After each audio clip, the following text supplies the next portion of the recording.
You're still watching ways now, and the COVID-19 pandemic has had a massive social and economic impact. Both developed and developing countries or economies have been hit, and marginalized groups and the most vulnerable have been hit hardest of all. The restart of tourism will help kickstart recovery and growth, and it is essential that the benefit this will bring are enjoyed widely and fairly. So the World Tourism Organization, that's UNTO, has organized designated World Tourism Day 2021 as a day to focus on tourism for inclusive growth. Now, the World Tourism Organization is a leading UN international agency in the field of tourism. Its mission is to promote tourism as a driver of economic growth, inclusive development, and environmental sustainability, and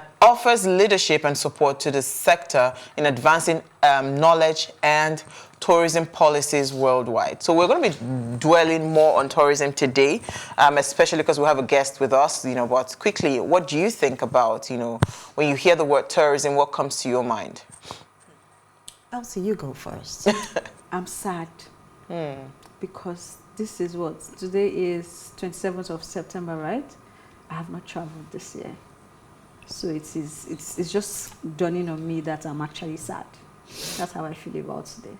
Wow. I'm sad for another reason, because I think we have different Nigerians or different people from Nigeria going to Dubai to have one exploit or the other in Dubai. And in the course of it, what do we see? We see so many things that are amazing in Dubai that they tend to experience, and they come back with, feeling revived and rejuvenated to face the madness we have in Nigeria. We do not have things like that in Nigeria because we do not, or we've not developed it. We do not. We do actually, but we do not know. We know it's what? Like you have something, but you do not have it. Well, let's have a guess. It's practically non-existent. No, I think we do. It's practically non-existent. Things have changed though. All right, so for our What's in the News segment today, we are actually celebrating a young Nigerian. We found the story in the news. It made news, and we thought it was worthy of having a conversation with a young man. So the Nigerian man celebrates his win after bagging fully funded scholarship to the University of Oxford for his master's. And his name is Chinedu Nwaduru, and he's joined in live via Zoom from the UK. Thank you so much, Chinedu, for joining us this evening. All right, thank you for having me.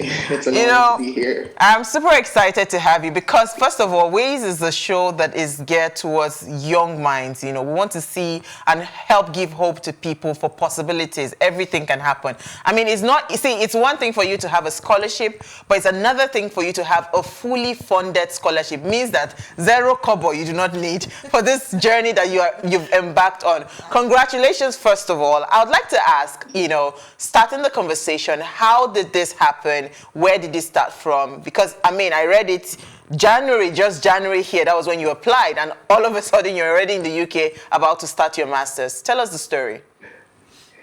Okay. Well, thank you once again for having me. So, it's a very funny story. And when I think about it in hindsight, it's very funny because it started off in 2020. So, I entered 2020 with my New Year resolution.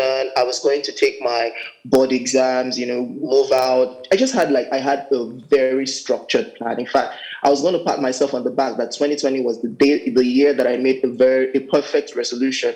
And then COVID happened. So COVID ruined a lot of my plans. I wasn't able to do the exam, and I fell into depression, and I was going through emotional stuff, family stuff. So 2020 seemed like a mess.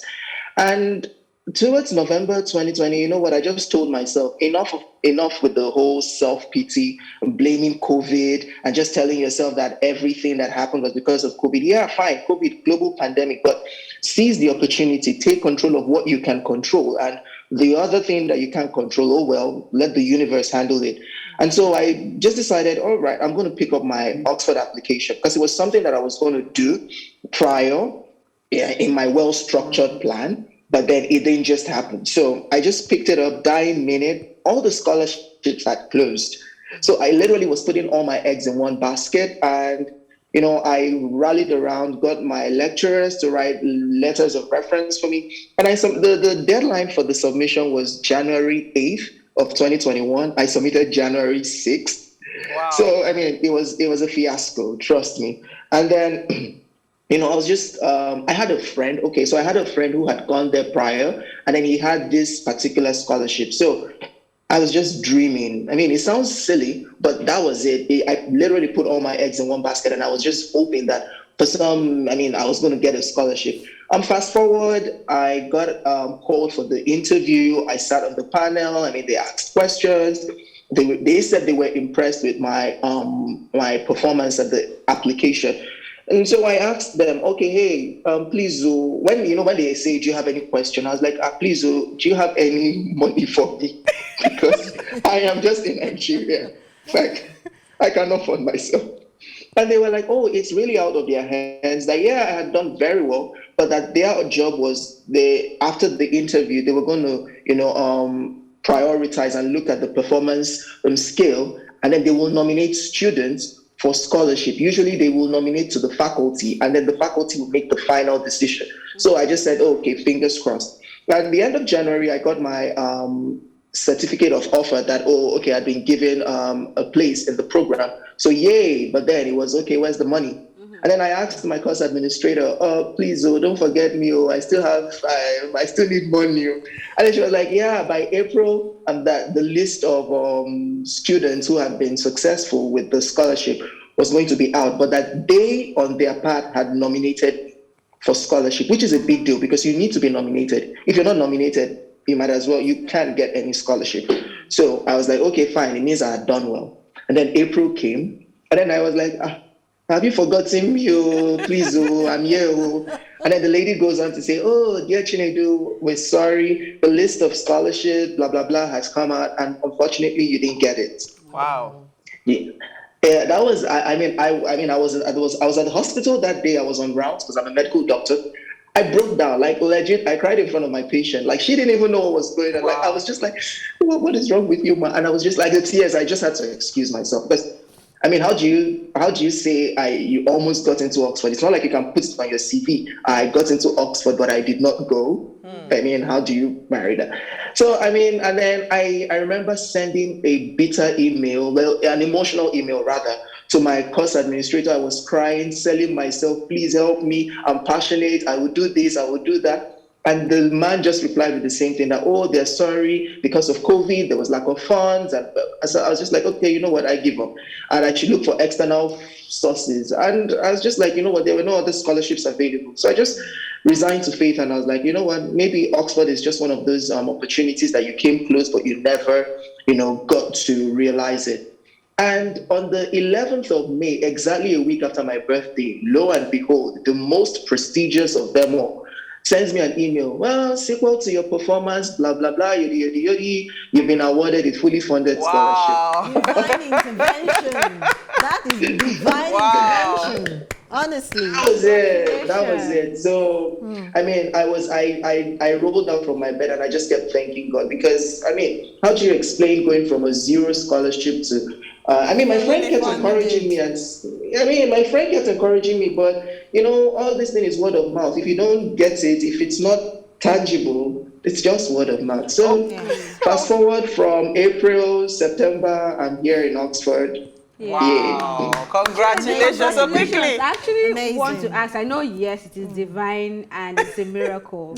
But do you think, in hindsight, what do you think is that thing that stood you out for this amazing miracle? What would you say it is and somebody can learn from? That it factor. Yeah. Okay, yes. As much as I'm a person of faith and I like to, ascribe everything to God, even the Bible says, you should work hard. So I want to believe that a lot of things played out for me from undergrad. So in undergrad, I engaged myself in a lot of activities. So I was into student politics. I'm a chef. I cook. I did campus journalism. Trust me, medicine was never my first choice. If anyone had told me growing up that I was going to be a medical doctor, I'd have said, no, I wanted to be a journalist. So you guys are doing what I love. So yeah. Wow. Yeah. So I mean, I was into campus journalism throughout my undergrad. And I think another thing again was, I mean, I exposed myself. So I went for research conferences outside the country. I did a rotation in Chicago. So I think all of those things played a huge factor for me in terms of having a very robust CV, a very diverse CV. So I mean, when you're looking at my CV, you're not just seeing a medical student who just read it. I mean, you're seeing a politician, you're seeing a journalist, you're seeing someone who is involved in research. And the very funny thing is, you know, the professor that I met in Chicago when I went for my electives happened to be friends with the professor that sat on the panel for my Oxford. So the whole conversation started with, oh, you know, Professor ABC. Oh, I trained with him. Wow. It's not a day's Wow, journey. it's not a day's journey. Yeah. Wow. If you had to Quickly, say, in 1 minute. in 1 minute, if you had to say something to the Nigerian youth today, what would you say to them to be able to achieve this feat? Dream big.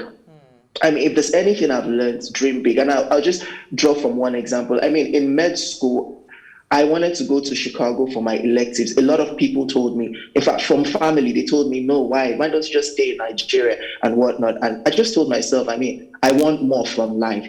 Yeah. And I funded myself. I got my visa. And when I got my US visa, that was when everybody, literally my family, started saying, oh my God, he did it. All right, let's fund him. And everybody just brought money and they funded me to the US. So my advice to Nigerian youth is, dream big. Don't limit yourself. If you can dream it, you can definitely do it. Absolutely. Thank you so much. We really celebrate you, and we are hoping to have more of these conversations with you. Thank you for making out time to talk to us this evening.